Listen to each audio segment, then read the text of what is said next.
clusters, and I believe there has been some resettlement of villages in Daklak and Jalai provinces as a result of flooding, which was largely attributed to hydropower dams, basically. So I mean, can you give us some insights on the types of resettlement, migration, either organized by the government or initiated by people to deal with their situation, either driven by environmental degradation, man-made, natural? Degradation of the environment, so destruction of the environment, flooding and so on. So people being forced to move because of problems with the environment. I suppose really, Lien was saying when people migrate causes environmental destruction, and your question is, has environmental destruction caused them to go? Yeah. Pressure.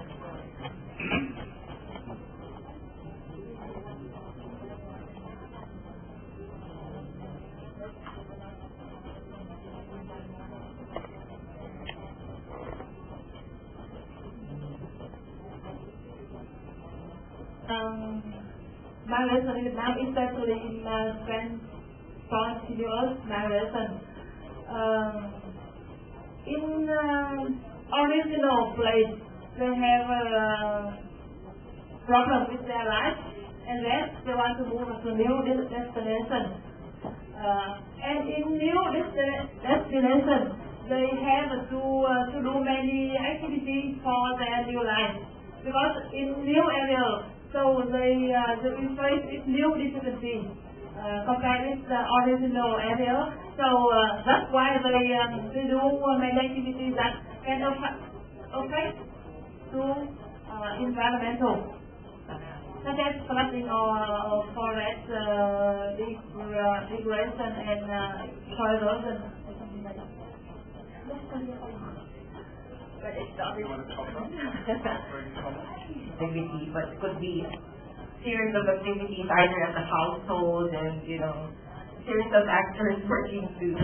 I'm interested because I mentioned in other reports that we worked on disaster management, and we're also slowly looking at how what are the unfolding mobility patterns driven directly or indirectly by environmental degradation, natural and man-made hazards as well. As far as I know, the shared borders of say Ratanakili and Vietnam in the Central Highlands, such as I think Daklak or Jalai, these communities face common problems in terms of the impacts of flooding, and as is also strongly noted, like the impact of hydropower dam building in the area. So they say. So I'm wondering, like if you could give us some insight on that, like to what extent are people being moved, either organized by the government or they're also like moving on their own to deal or to escape that situation, because I'm not familiar with how your government is dealing with that. Organization management and spontaneous not that problem with natural resource management. Thank you.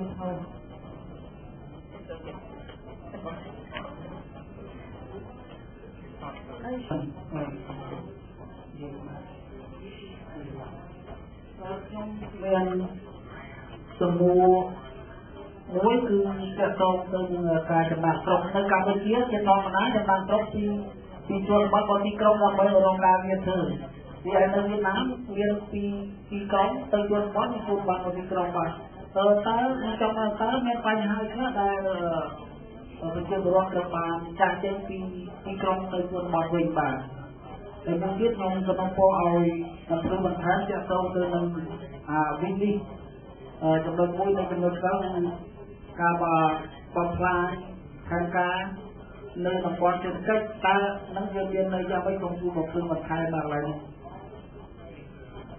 Destroy planning of an economic zone. What does it mean? Please explain more. I would like to answer.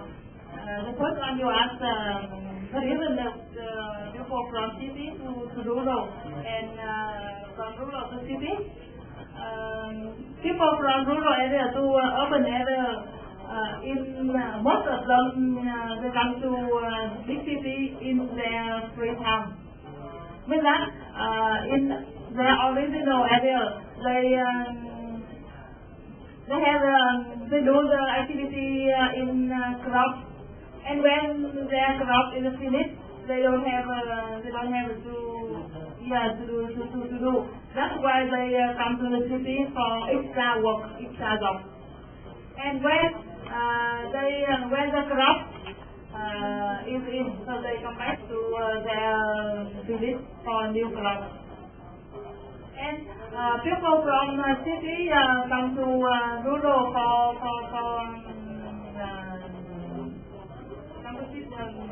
people from city come to rural.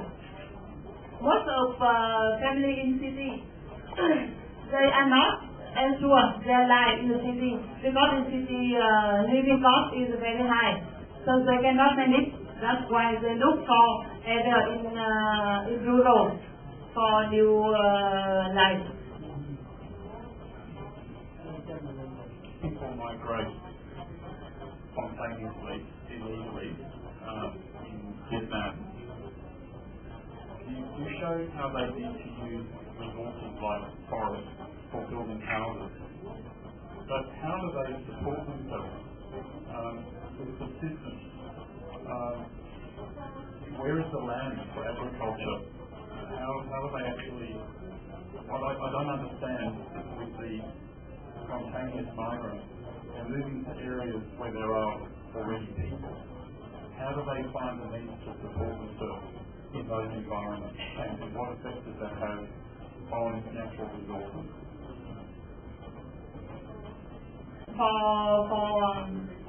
spontaneous migration is in my presentation I showed is the participatory discussion between state, local authority with migration. Show them where they can come and what they can do in new areas. And when they come to a new place, and we should have this development plan for them. Means that they can stay in the forest, but where? They cannot stay everywhere in the forest, especially in Congo. Some places they can live, and some forest areas they can harvest, but not all. So before and during the time they should discuss with them about that, and then state have some support policy for them, such as the wood for house. Wood only for house, not for others.